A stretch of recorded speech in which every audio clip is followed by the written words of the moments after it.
인생은 어느 누구를 막론하고 시기 한 번 해보지 않은 사람이 없을 겁니다. 저렇게 밤톨 만한 놈들도요, 누구에게 눈길이 더 가느냐 그래가지고 시기심이 생기면 툭탁툭탁 합니다. 밀쳐내요. 서로 모르파게 앉으려고 밀쳐내곤 하는 모습을 우리 애기들을 기르면서도 볼 수가 있습니다. 이렇게 어렸을 때뿐만 아니라 장성해서도 자기보다 좀 나은 사람이 있거나 자기보다 좀 훌륭하다거나 자기보다 많이 가졌거나 뭐 이런 사람들에게 시기심을 느끼는 것은 뭐 보통 있는 일들이지요. 특히 남편과 아내가 볼 때에 어떻습니까? 남자가 지나가다가 다른 사람 이렇게 쳐다만 봐도 뭘 봐? 여자가 또 남자를 쳐다보도 뭘 봐? 그러거든요. 그게 물론 우리는 좋게 표현해서 사랑하는 마음이라고 그렇게 이야기를 하지만 시기를 사랑하기 때문에 한다? 그건 말이 안 되는 얘기입니다. 그래서 사랑을 시기의 한 부분쯤으로 생각하는 거, 이거는 잘못된 것이지요. 왜냐하면 시기하고 사랑하고는 다르다. 오늘 말씀에 그러잖아요. 사랑은 시기하지 않는 거라고 그랬어요. 근데 사랑해서 시기한다? 말이 안 되는 거죠. 사랑은 시기하지 않는 거라고 그랬어요. 그러니까 시기한다는 거는 어떤 경우에라도 정당화시킬 수 없는 거야. 내가 널 사랑하니까 시기하는 마음이 있어. 이건 아니라는 얘기예요.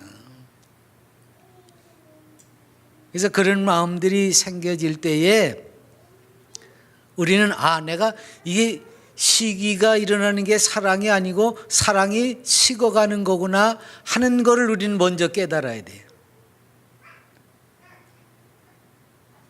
그래서 사랑하니까 시기한다는 말을 하지 말고 그래 보면 씩 웃어주세요. 아내나 남편이나 다른 사람을 이렇게 이쁘게 생겨가서 쳐다보면 같이 씩 쳐다보고 웃어주시라고. 그래야지 내가 눈을 크게 뜨고서 시기해놓고 사랑하기 때문에 그런다. 그러면 그거는 성경하고는 전혀 안 맞는 얘기란 말이에요. 왜냐하면 이 시기는 병이라고 그래요. 병, 시기병이에요.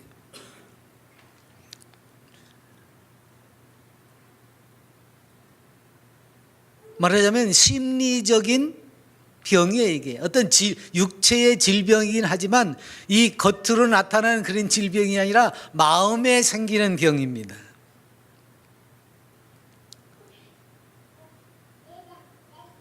우리 정신병을 그 마음의 병이잖아요.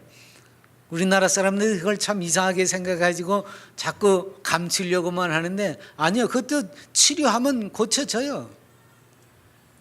그래서 병원 치료를 하는 거죠.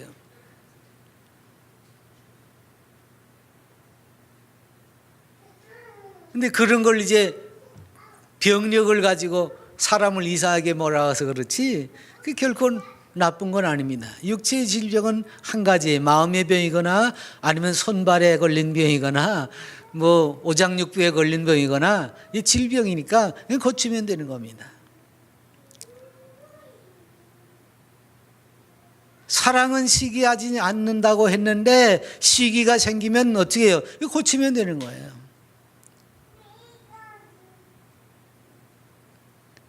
그래서 사람이 지나친 경쟁심을 유발시킬 때 시기심이 발생하거든요. 우리 자녀들에게도 자꾸 경쟁심 부추기는 건 좋지 않습니다. 왜? 그렇게 경쟁이 생기다 보면 시기심이 나타나게 되어 있습니다. 그래서 나보다 좀 더 잘난 사람이 생기면, 좀 더 잘생긴 사람이 보이면 좀 더 능력이 있는 사람이 곁에 있으면 이 마음이 그런 시기심이 발동하게 되어 있습니다. 어차피 세상은 나보다 부잣집에서 태어난 사람들이 있을 거 아닙니까?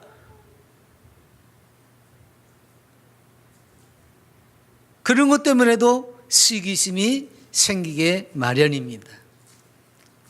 뭐 사람 위에 사람 없고 사람 아래 사람이 없다고 하지만 어차피 살다 보면 높은 지위에 있는 사람이 있고 낮은 지위에 있는 사람이 있습니다. 꼭 군대처럼 계급으로 나뉘어지는 건 아니더라도 요즘 세상에서 많이 회자되는 대로 갑과 을이 있게 마련이지요.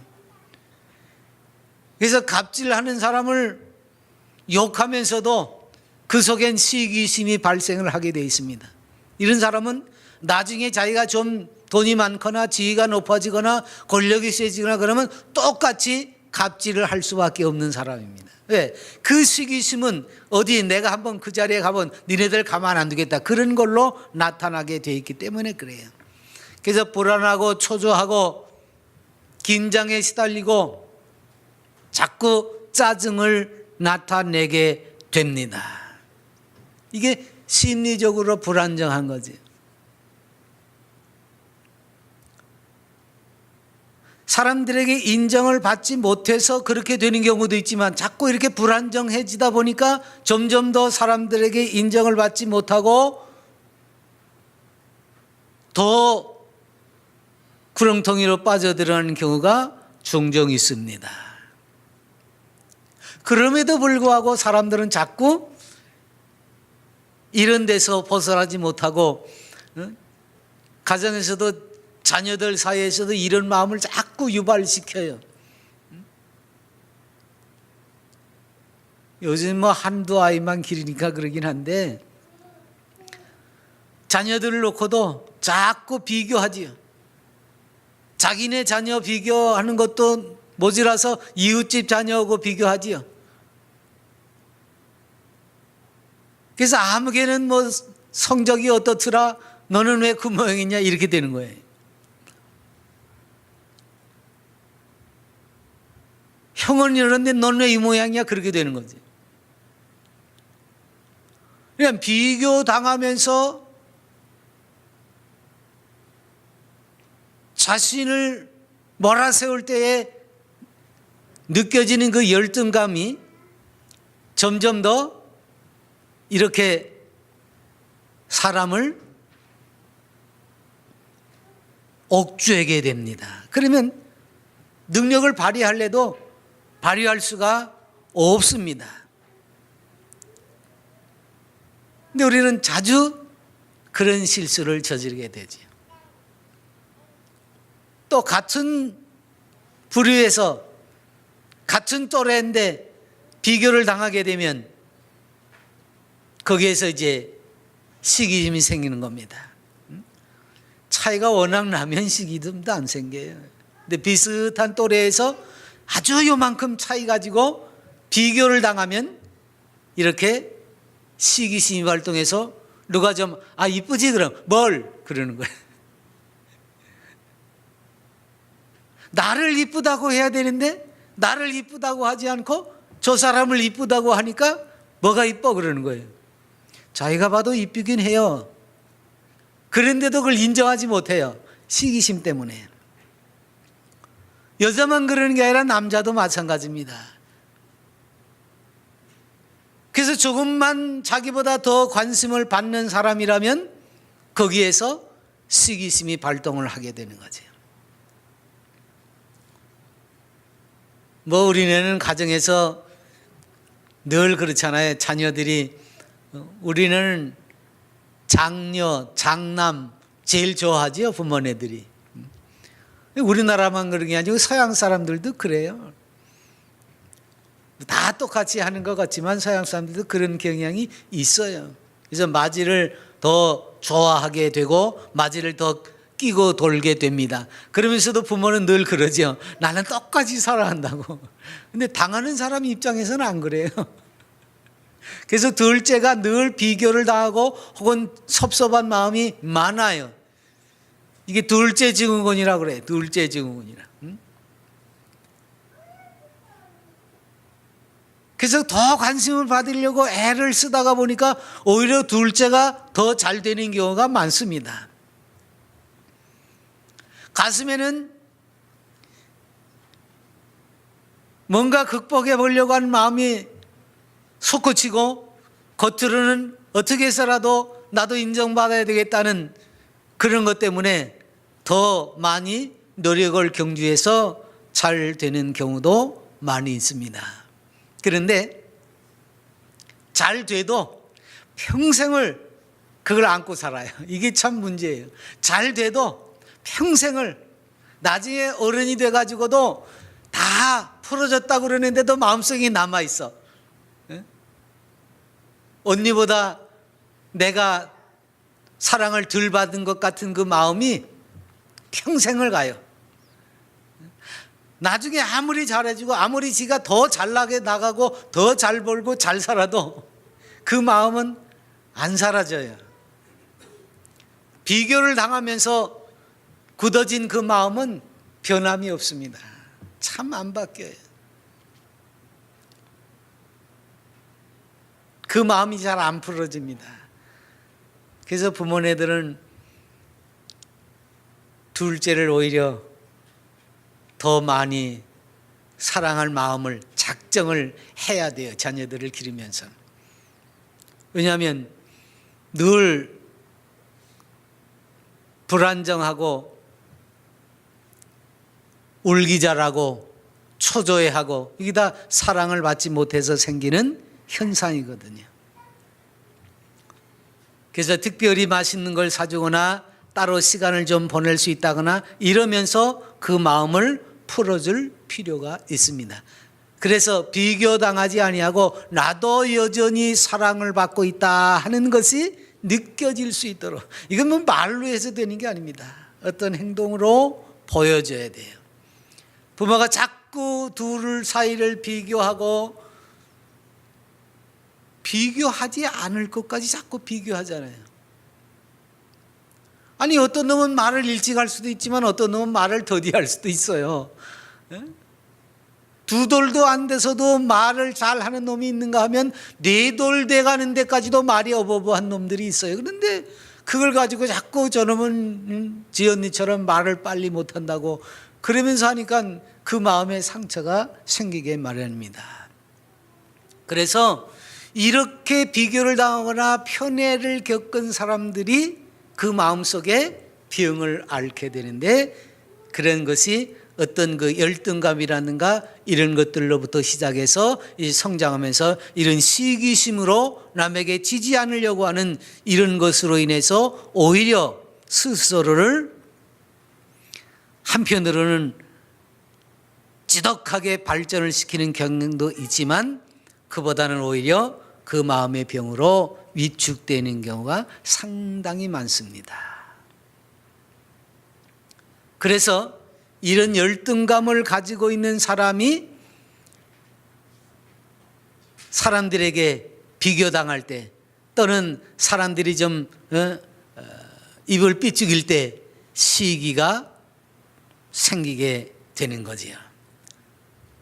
그래서 건강한 사람은 자기의 단점을 지적하면 아 그래 내가 그런 단점이 있어? 그거 고칠게 그러면 되잖아요.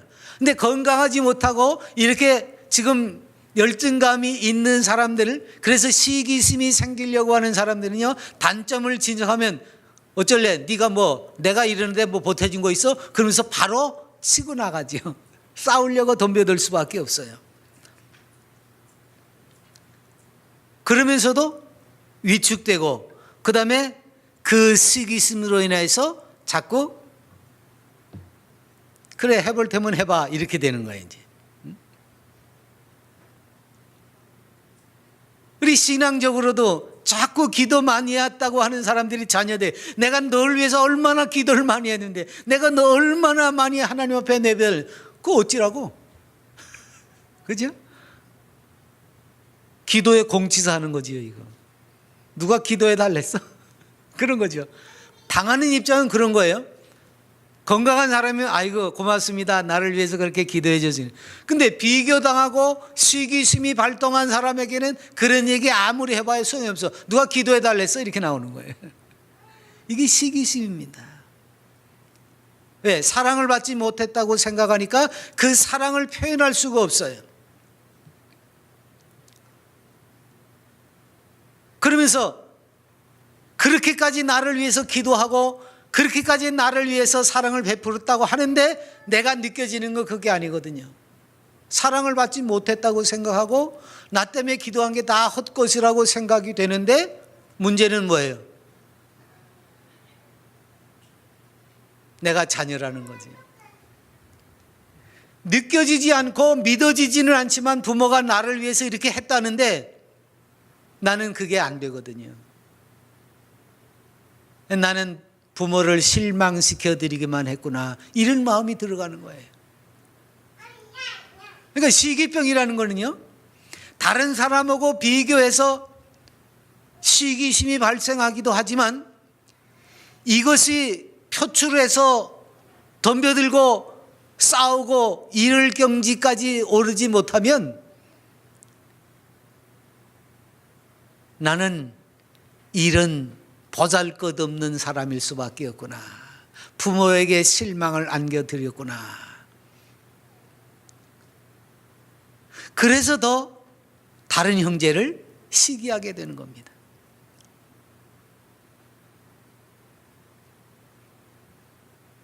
그러니까 하나님의 사람이 건강한 하나님의 사람이 되지 않으면 이런 데 시달릴 수밖에 없어요.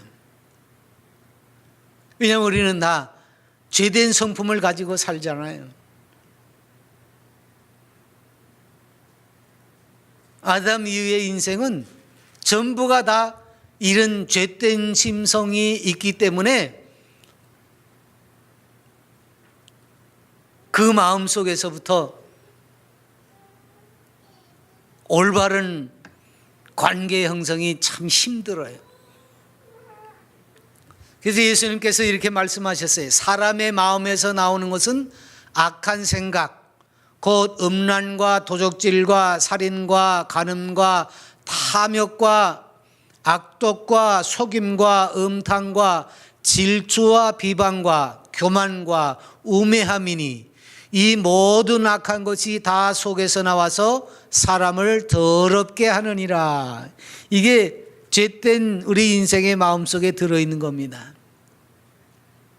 그래서 우리가 중생하고 거듭날 필요가 있고 예수 그리스도의 마음을 품어야 되는 겁니다. 즉 하나님의 성품을 내 안에 모시지 않으면 이 악한 생각을 떨쳐버릴 수가 없는 겁니다. 이건 내가 할 수 있는 게 아니에요. 예수 그리스도를 구주로 영접하고 그래서 그 주님이 내 안에서 주인 노릇을 하게 될 때에 그리스도의 마음을 품는 선한 성품을 우리 안에서 길러낼 수가 있는 겁니다. 하나님이 그런 마음을 주셔야 돼요. 그래서 그런 마음을 하나님이 주시면 그때부터 우리는 사랑을 개발할 수 있어요.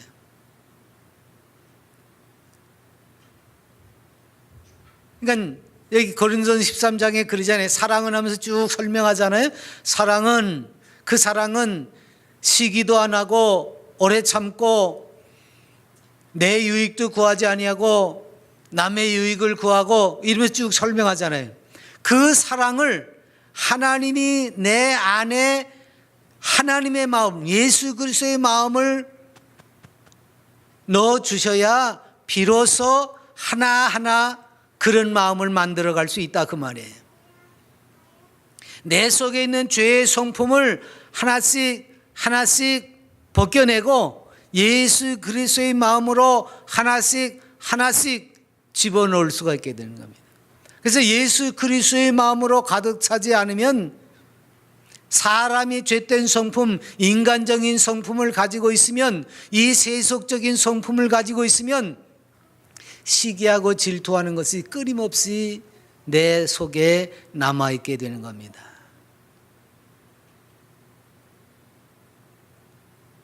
그래서 성령께서 내 안에 들어와 나를 주장하시면서 계속 훈련을 시켜 나가실 때에 우리는 주의 사랑의 마음으로 자꾸 변화되어져서 시기하는 마음도 없어지게 되는 겁니다. 그러니까 이 시기하는 마음을 없애려면 예수 그리스도의 마음을 품고 내 안에 주님이 주인이 되셔야 되는데, 그렇게 될 때에 내가 나를 그리스도의 마음으로 바라봐야 돼요. 그걸 이제 여기서 건전한 자아상이라 그렇게 표현했습니다. 열등감이 없어야 건전한 자아상입니다. 나보다 더 잘생긴 사람, 나보다 더 좋은 환경에서 태어난 사람에게 시기심을 느낄 수가 있습니다. 근데 건전한 자아상을 가지고 있는 사람은 너는 너고 나는 나야. 너는 그런 환경에서 자랐구나. 아, 나는 이런 환경에서 자랐어. 그러면 되는 거예요.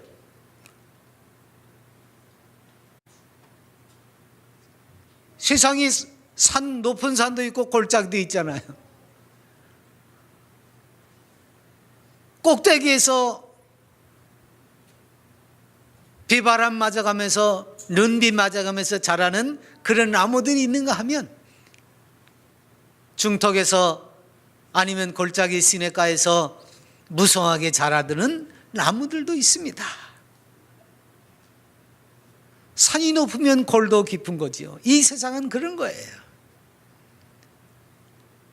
그렇게 생각하면, 아, 저 사람이 나보다 능력이 있다? 그래, 그러면 그런 걸로 인정하면 되는 거예요. 그게 건강한 마음입니다.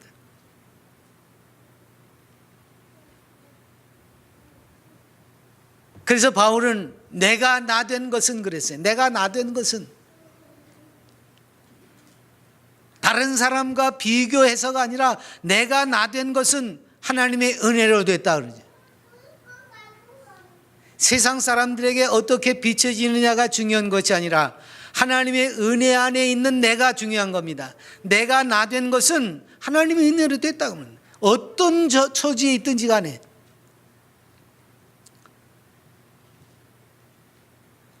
겸손하라니까 어떤 사람들은 그 겸손이 지나쳐서 자기를 비하하기까지 하죠. 그래서 나 같은 게 뭘 그러죠. 아니요. 나는 나대로 하나님 앞에 선 존재입니다. 죄를 지었어도 내가 하나님 앞에 죄를 지었어요. 물론 다른 사람들에게 해를 끼친 것도 있어서 용서를 구할 것도 있겠지만 가장 먼저는 뭐예요? 하나님 앞에 서 있는 나입니다. 내가 처한 형편과 처지가 하나님의 은혜와 섭리 가운데 있는 거예요. 그걸 그대로 받아들이는 겁니다. 이게 건강한 사람입니다. 그래서 나 이상으로도 생각하지 않고 나 이하로도 생각하지 않아야 돼요. 그저 하나님이 주신 그대로. 사람들이 뭐 누구는 이쁘고 누구는 뭐 못생겼다 그러지만 사실은 뭐예요? 거기서 다 거기 아닙니까?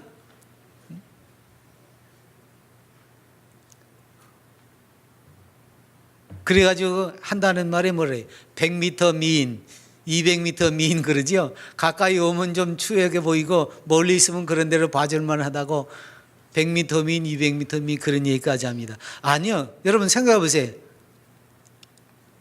전에도 늘 얘기하지만 높은 빌딩 위에 올라가서 한번 아래를 내려다 보세요. 어떤 목사님이 미국 엠파이어 스테이트 빌딩에 올라가서 아래를 내려다 보니까 자동차가 다 성냥갑보다도 작더래. 근데 거기 뭐 1억 원짜리 차면 어떻고 2천만 원짜리 차면 어떻습니까? 다 성냥갑보다 작게 보이는데 그거 그 안에 타고 있는 사람들이 1,500만 원짜리 코트 입었고 아니면 10,000원짜리 코트 입었고 그게 표시가 납니까? 다 소용없는 거잖아요. 하나님은 그렇게 우리 인생을 보시는 겁니다. 다 똑같이 보는 거예요. 우리가 스스로 뭐 잘났네 못났네 그러지만 하나님은 인생을 다 그렇게 귀하게 보시는 거예요. 우리도 그렇게 보면 돼요.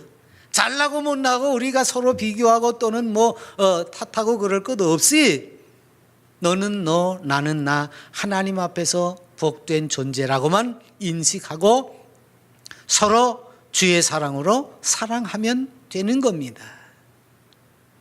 근데 그러지 못하니까 시기심이 발동하고, 그러지 못하니까 서로 비교하면서 갈등에 휩싸이게 되는 거지요.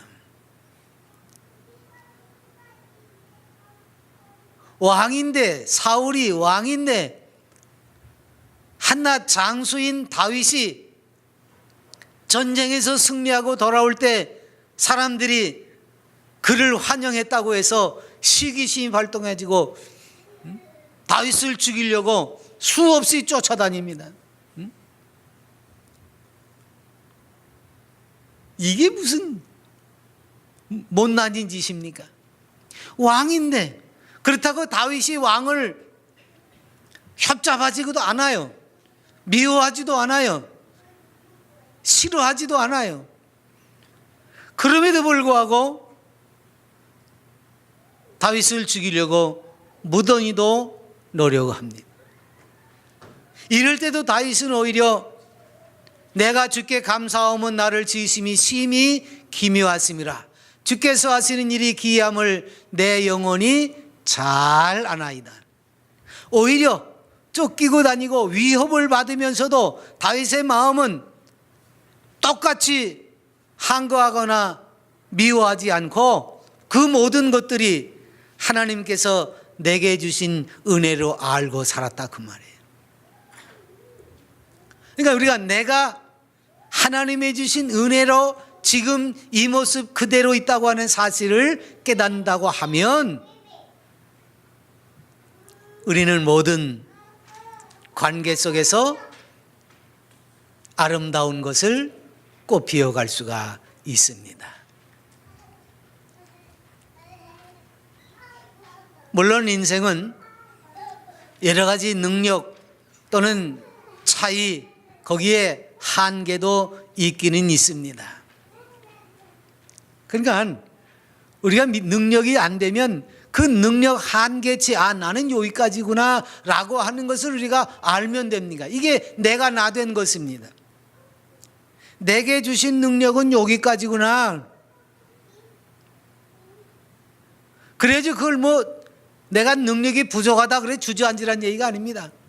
요만큼까지니까 내가 요만큼을 가지고 최선을 다해서 살면 되는 거예요. 내게 준 능력과 시간과 건강을 가지고 최선을 다해서 살면 되는 겁니다.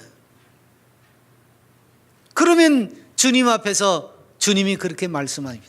착하고 충성된 종이, 그런 거예요. 내게 주신 능력 안에서만 사는 겁니다. 5달란트 받은 사람은 5달란트 어치를 노력을 했어요. 2달란트 받은 사람은 2달란트의 노력을 했어요. 그걸로 다라고 말이에요. 근데 1달러 받은 사람은 1달란트의 노력을 안 했기 때문에 그런 것이지, 그 사람이 1달란트 능력을 가지고 하나님이 적게 받았으니까 그게 아닙니다. 1달란트가 적은 게 아니라고 그랬지요. 2년치 연봉이에요. 1달란트면 장정의 2년치 연봉 600데나리온이니까 한 데나리온이면 하루치 품삯이니까 600일이면 2년치 아닙니까? 2년치가 넘어. 연봉 2년. 작은 게 아니라고 그랬어요. 근데 그걸 노력 안 했기 때문에 그 사람이 버림을 받은 거지요. 주어진 것만 가지고 그만큼만 노력을 하면 되는 거예요. 능력치 이상으로 너무 높은 목표를 세워놓고 그것 때문에 안절부절을 할 필요가 없습니다. 그러면 마음에 병이 들기 쉬워요. 그렇게 실패하기 시작하면 시기심으로 인해서 오히려 자신을 더 망치게 됩니다. 오히려 자기의 한계를 인정하고, 그래서 그 사람은 그 사람, 나는 나, 그렇게 시기심이 생기지 않지요? 그러면서 마음의 평안을 누릴 때에 비로소 사랑하는 사람이 될 수 있는 거예요. 누구든지 모든 걸 다 잘할 수는 없잖아요. 얘는 박사면 뭡니까? 박사가요, 모든 걸 다 해서 박사가 아닙니다. 한 분야에 전문적으로 연구하고 거기에 통찰을 가진 지식자이기 때문에 박사가 되는 거예요. 의사들도 그렇잖아요. 전문 분야가 다 따로 있잖아요.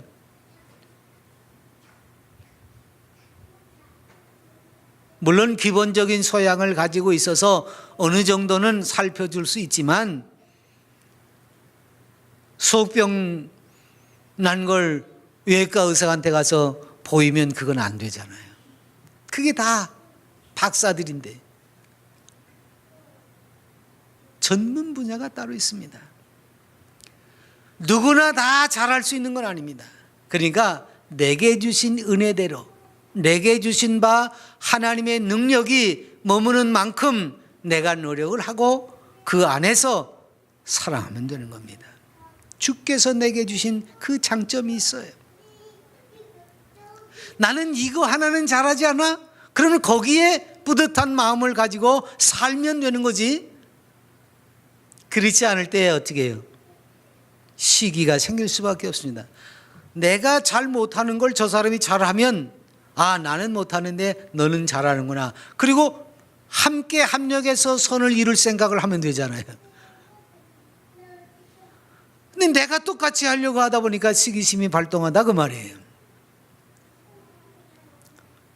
그래서 이렇게 주가 주시는 마음으로 내 마음을 편안하게 하고 나아가서는 영적인 면에서 주의 영이 나를 사로잡고 운행해 주시기를 위해서 영적인 성품을 개발을 해야 됩니다. 사실은 육신적인 것보다 영적인 것이 더 중요하지요. 하나님과 이웃을 사랑하라고 그랬어요. 같은 위치에서 같은 수준에서 사랑하라고 한 겁니다. 하나님을 사랑하고 똑같은 마음으로 이웃을 램공같이 사랑하는 것입니다. 근데 아까도 얘기했지만 10손가락 깨물어서 안 아픈 자식이 없다, 안 아픈 손가락이 없다, 부모들은 틀림없이 그렇게 이야기를 합니다. 그런데 당한 자녀들 입장에서는 아니거든요. 이건 왜 그러지요? 이건 사람이기 때문에 그렇습니다. 영적으로 하나님의 성품을 가지고 하면 그렇지 않은데 인간이기 때문에 그런 거예요. 그래서 하나님을 사랑하고 이웃을 내 몸같이 사랑한다고 하는 것이 쉽지 않은 거예요. 하나님 사랑하는 것처럼 똑같이 이웃을 내 몸과 같이 사랑한다는 것이 쉽지 않습니다. 영적으로 하나님의 은혜에 사로잡혀야 이것이 어느 정도 가능해집니다. 기도하는 거, 성경 읽는 거, 겸비한 것, 온유한 거, 이거 마찬가지입니다. 하나님의 그 은혜 속에서 사로잡힐 때에, 즉 영적인 존재가 되어질 때에 비로소 조금씩 나타낼 수 있는 겁니다. 그러니까 사람이 건전한 자아상을 가지고 마음이 건강할 때에도 시기심이 사라지지만 이렇게 영적으로 하나님 편에서 온전히 서게 될 때에 우리는 그 시기심에서부터 완전히 벗어날 수가 있습니다. 그래서 오히려 기뻐하는 자들과 함께 기뻐할 수 있는 사람이 되는 거죠. 시기심이 있으면 뭐예요? 기뻐하는 사람과 함께 기뻐할 수가 없습니다. 고난당하는 사람과 함께 울어줄 수 있나요? 아니요. 고소해야지요. 시기심은 그런 거예요. 근데 건강한 사람은, 영적인 사람은 기뻐한 사람과 함께 기뻐하고 고난당한 사람과 함께 울어줄 수 있는 사람입니다. 그래서 주님도 그렇게 가르쳤잖아요. 즐거워하는 자들과 함께 즐거워하고 우는 자들과 함께 울어라. 이게 하나님의 사랑입니다. 형제들 사이에 또는 이웃 간에 동료 간에 병든 마음은 이런 시기심이 남아있는 사람들입니다.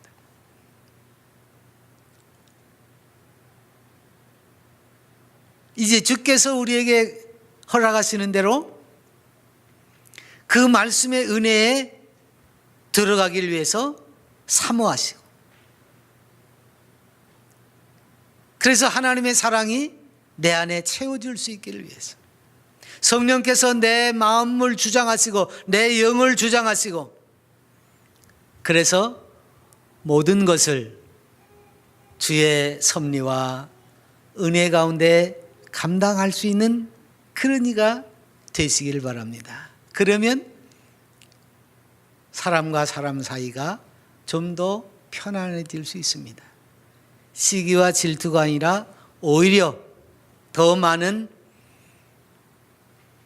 협동과 더 많은 친교와 더 많은 은혜의 교제가 넘쳐나게 됩니다.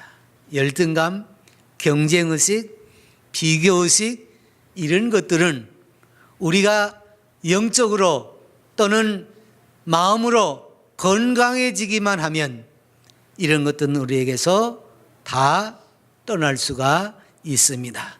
모쪼록 하나님의 사랑이 여러분들 마음속에 가득하셔서 이 어지럽고 혼탁한 세상 속에서 시기하지 아니하고 주의 사랑을 완성할 수 있는 멋진 이들이 되어지시기 바랍니다.